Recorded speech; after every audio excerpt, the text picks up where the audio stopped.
Hey everybody, Jason Yee here, former pro hockey player, kinesiologist, and founder of Train 2.0, and in this video we're going to break down this play from David Pastrnak to Brad Marchand using the downhill skating system as a framework.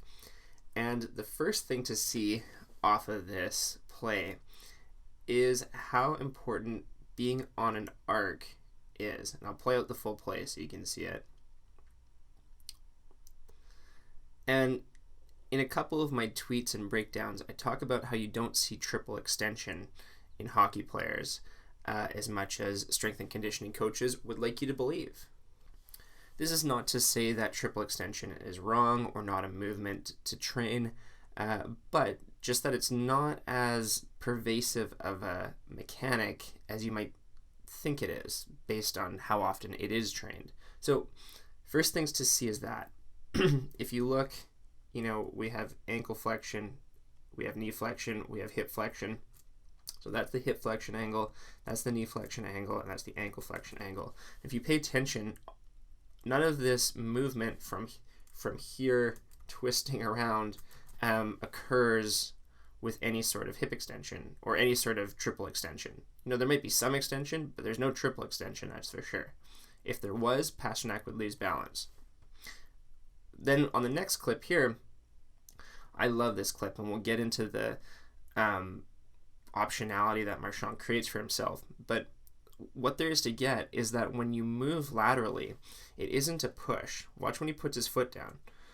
Some people would look and see this foot coming down as like a push. But what actually is happening is when he puts that foot down, notice how this ankle collapses. And so we call this the Y angle because it makes a Y on the ice like this. And so watch how he goes from having, pretty straight up Y angle here to when he puts that foot down, it collapses it. As soon as you collapse that ankle, and the more aggressive you get that Y angle, based on your profile of your skate, the foot is just going to naturally come on an arc like this. So the more aggressive your Y angle, the more on an arc you end up going on. And so there's no push happening here, but there is a plant and an ankle collapse, and that's what moves Marchand across the net to the left. So there's no triple extension there either. So that's a really cool part of it. So going with this, what you'll start to see in all hockey movements is that everything, like all your stick handling, passing, shooting, ends up being on an arc, right? So all your footwork needs to be designed for you to be on an arc, to move smoothly, to move with power, and to move with agility.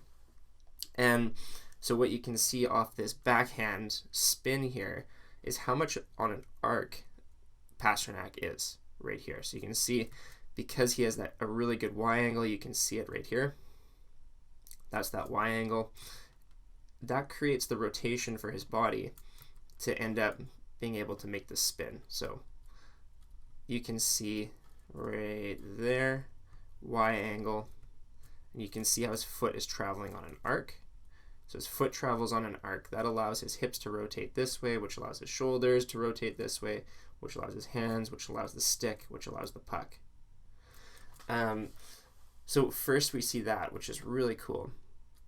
And then next, when Marchand gets it, the first thing to see is that he's in a really wide stance with great Y angle both sides. Great Y angle on both sides. Now all he has to do to get all his weight on his left foot is, you can actually see he uses Y angle and arc on his right foot to get himself onto that left foot.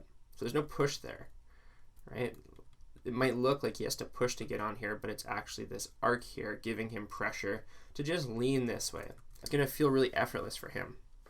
Now, if you've watched any of his other clips, you'll see that this is how he unleashes his just savage, his savage snapshot that he has. Like, this is exactly the position he's in. He's usually on the outside edge of his left foot. And so what he's able to create for himself here is options, which is really cool because he can unleash the shot if this goalie stays back or bites early or something like that. But what happens is he's actually watching, and you can watch the goalie react, and then Marchand in a split second is like, okay, I'm going to change my mind here, and he drops that foot, and then he's able to cut across, open up just that little 5-hole there,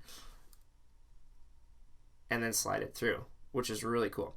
So he's able to be up, and then he's able to create lateral movement, not from a push, not from some sort of gargantuan effort, but just by putting his foot down with the right angle. And because he's balanced through here, that takes him across the ice. He's able to move and open up the goalie and put it through. So in this video here, we just talked about the absence of triple extension and being on an arc for all your movements in hockey. And so this is one of the frameworks of the downhill skating system. And this is a skating system that has reverse engineered NHL players, their movements and what they're doing actually in the NHL. And what we discovered was that it's a lot easier to skate than a lot of like coaches and players and parents actually think it is. It's like a lot easier to skate well.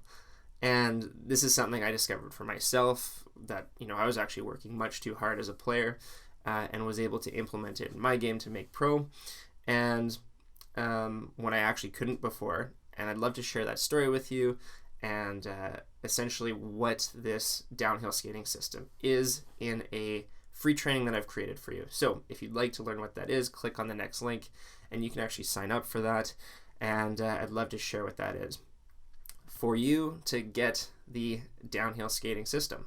So thanks for watching today, and I'd love to see you in that free training.